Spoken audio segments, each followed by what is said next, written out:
تختی نمبر 4 حرکات. حرکات حرکت کی جمع ہے. حرکت ایک زبر ایک زیر ایک پیش کو حرکت کہتے ہیں. حرکت کو جلتی جلتی پڑھتے ہیں لیکن اتنا بھی جلتی نہیں پڑھتے کہ ایک جھٹکا سا محسوس ہو، اور نہ ہی کھینچ کر پڑھتے ہیں اور نہ ہی مجہول پڑھتے ہیں. الف ہمیشہ خالی ہوتا ہے. الف کے اوپر کوئی حرکت آ جائے تو الف حمزہ بن جاتا ہے. یہ پڑھو. غود زبر غو، غود زیر غی، غود پیش غو، غوغضو غوغو. لام زبر لا، لام زیر لی، لام پیش لو، لالی لو، لولی لا. تختی نمبر 5 تنوین.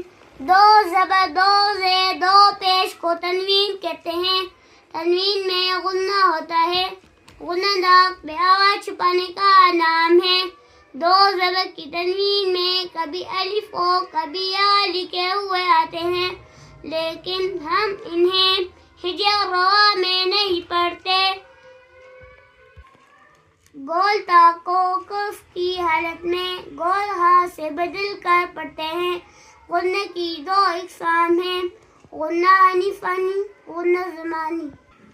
ب دو زبر بن، ب دو زیر بن، ب دو پیش بن، بن بن بن بن. تختی نمبر 6 مشق. تختی نمبر 4 حرکات.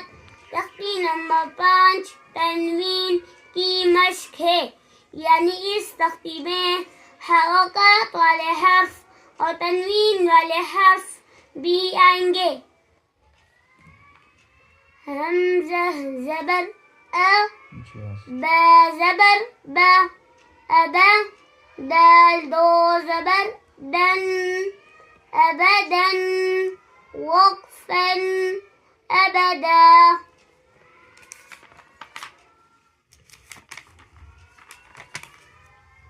یہ پڑھو.